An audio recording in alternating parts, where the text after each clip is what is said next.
Hello student, welcome to my YouTube channel SS Classes. This is Sanjay Sahu. We are going to prove theorem 6.5 chapter 6 triangles. SS criteria of similarities. इससे पहले हमने theorem BPT, converse of BPT और double A criteria, triple A criteria और triple S criteria prove कर चुके हैं. उसका video upload है, डिस्क्रिप्शन में जाके उसको देख लीजिए. तो आज हम प्रूव करेंगे थ्योरम 6.5. आइए स्टेटमेंट रीड कर लेते हैं. If one angle of a triangle is equal to one angle of the other triangle and the side including these angles are proportional, then two triangles are similar. Means ये है कि कोई दो triangles हैं जिसमें से एक ट्रायंगल का एक एंगल दूसरे ट्रायंगल के एक एंगल के इक्वल है और उस एंगल से जो इंक्लूड होने वाले दोनों साइड हैं वो दूसरे ट्रायंगल के इक्वल वाले एंगल के साइड के प्रोपोर्शनल हैं. तो फिगर से समझिए कि कोई ट्रायंगल है ए बी सी, दूसरा ट्रायंगल है डी ई एफ. अब देखें गिवन क्या है. One angle of triangle is equal to one angle of other triangle, यानी इस ट्रायंगल का कोई एक एंगल इस ट्रायंगल के किसी एक एंगल के इक्वल है. तो हम किसी भी बी जो होगा वो ई के इक्वल होगा या सी एफ के इक्वल होगा या ए डी के इक्वल होगा. तो मान लेते हैं कि ये वर्टिकल वाला जो एंगल है एंगल ए एंगल डी के इक्वल है. तो अगर ये एंगल डी के इक्वल है तो इसको इंक्लूड करने वाले दोनों जो साइड हैं यानी ए बी और डी ई का जो रेशियो है वो ए सी और डी एफ के रेशियो के इक्वल है. तो इस कंडीशन में भी प्रूव करना है कि ये दोनों ही ट्रायंगल आपस में सिमिलर हैं. ठीक, तो गिवन लिख लेते हैं. क्या है फिर given angle A equal to angle D and A B upon D E including side A C upon D F. हाँ जरा ये देखिए कि ये साइड हमने माना है कि ये क्या है ये एंगल डी के इक्वल है तो इसका साइड इससे. और कंडीशन ये है कि हमने एक छोटा ट्रायंगल माना है, ये बड़ा वाला माना है. तो साइड ये यानी कि ए भी छोटा होगा डी ई बड़ा होगा, यानी जब कोई प्रॉपर फ्रैक्शन होता है तो उसकी वैल्यू लेस देन 1 होती है. तो ये पूरा फ्रैक्शन क्या होगा लेस देन 1 होगा. ठीक, to prove triangle A B C is similar to triangle D E F. दोनों ट्रायंगल को सिमिलर प्रूव करना है.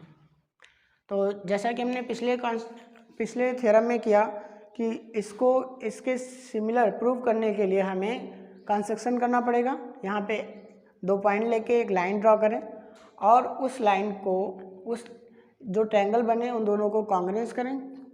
ठीक, कॉन्ग्रुएंस करने के बाद हमारा प्रूव होगा. तो इसके लिए कंस्ट्रक्शन कर लेते हैं. देखो, take a point M on side D and another point on DF and join them such that AB is equal to DM and AC equal to DM.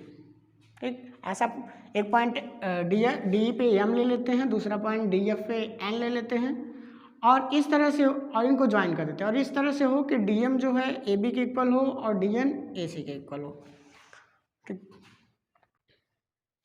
Take a point M on DE and N on DF such that DM is equal to AB or DN equal to AC and join M N.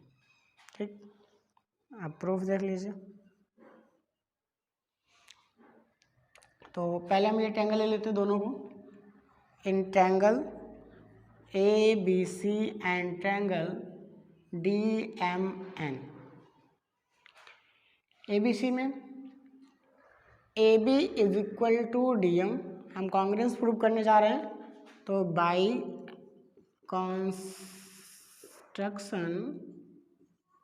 ठीक है, देखिए हमने prove किया है, पहले ही construction किया है कि ए बी को डी एम के इक्वल और ए सी को डी एन के इक्वल। ठीक, तो ए बी डी एम के इक्वल बाई कंस्ट्रक्शन, दूसरा हमारा ए सी डी एन के इक्वल, ये भी क्या है, बाई कंस्ट्रक्शन। ठीक, उसके बाद एंगल ए हमारा एंगल डी के इक्वल है, ये क्या है, गिवन है यहाँ पे। ठीक, सो हमने इससे पहले 9th में कुछ क्राइटेरियाज पढ़े हैं कॉन्ग्रुएंसी के, जिनमें से साइड एंगल साइड वाला एक क्राइटेरिया जो यहाँ पे लग रहा, तो हम लगाते हैं। ठीक, so triangle A B C is congruence to triangle DMN by criteria of SAS। Triangle ABC congruence हो गया इसके। अब दो ट्रायंगल कॉन्ग्रुएंस की कंडीशन क्या होती है कि उनके ऑल करस्पॉन्डिंग साइड इक्वल होते हैं और ऑल करस्पॉन्डिंग एंगल इक्वल होते हैं। तो यहाँ से हमारा ये हो जाएगा, अगर ये इसके कॉन्ग्रुएंस है तो angle A equal to angle D, हमने पहले वो दिया हुआ है, angle B equal to angle M, angle C equal to angle N, ये क्या है, by C P C T, corresponding part of congruence triangle. ठीक, इनको हम इक्वेशन फर्स्ट ले लेते हैं, यहाँ से इक्वेशन इसको फर्स्ट ले लेते हैं, इसको सेकेंड ले लेते हैं। In triangle D E F ले लेते हैं, तो डी ई एफ में क्या है कि देखिए, फ्रॉम इक्वेशन फर्स्ट में क्या है, A B upon D E equal to A C upon D F. ठीक, अब देखिए हमने पहले ही कंस्ट्रक्शन किया है कि ए बी डी एम के इक्वल है, तो ए बी की जगह हम क्या रख सकते हैं, D M upon D E, और यहाँ ए सी की जगह क्या रख सकते हैं, D N upon D F. जब साइड के रेशियो इक्वल होते हैं, कोई लाइन ऐसा इंटरसेक्ट करे कि साइड का रेशियो इक्वल हो, तो वह लाइन जो इंटरसेक्ट कर रही है वो दूसरे साइड के क्या होती है, पैरेलल होती है। इससे पहले हमने प्रूव किया है converse of BPT. Converse of BPT क्या बोलता है कि अगर साइड का रेशियो इक्वल है तो वह लाइन क्या होगी, पैरेलल होगी। तो यहाँ से हम लिख सकते हैं MN is parallel to EF। ठीक, ठीक है, अब MN इसके पैरेलल है तो यहाँ पे angle M equal to angle E हो जाएगा और angle N equal to angle EF हो जाएगा। क्यों होगा, क्योंकि जब दो लाइन पैरेलल होती हैं और कोई ट्रांसवर्सल लाइन जाती है तो जो करेस्पॉन्डिंग एंगल होते हैं वो इक्वल होते हैं। तो ये बोथ आर करेस्पॉन्डिंग एंगल।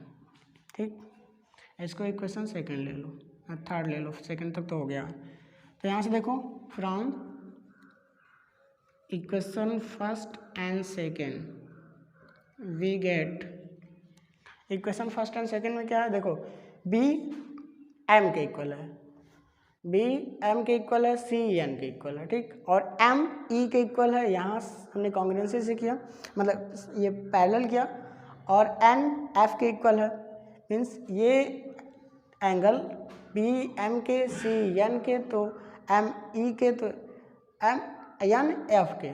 इस तरह से हमारा बी क्या हो जाएगा, ई के इक्वल, सी एफ के इक्वल। तो देखो M angle M equal to angle E, और एंगल एम बी के है तो angle B, angle N equal to angle F, और एंगल एफ किसके, और एंगल एन किसके इक्वल है, सी के।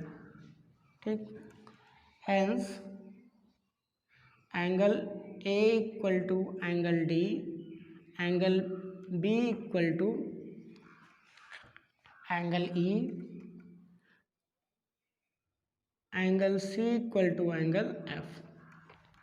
तो देखिए जब किसी दो ट्रायंगल के करस्पॉन्डिंग एंगल इक्वल होते हैं तो वह ट्रायंगल क्या होता है, सिमिलर होता है। या किसी ट्रायंगल के करस्पॉन्डिंग एंगल इक्वल होता है तो सिमिलर होता है, और अगर करस्पॉन्डिंग साइड का रेशो इक्वल होता है तो सिमिलर होता है। चलिए तो हम लिख सकते हैं, so triangle A B C is similar to triangle D E F.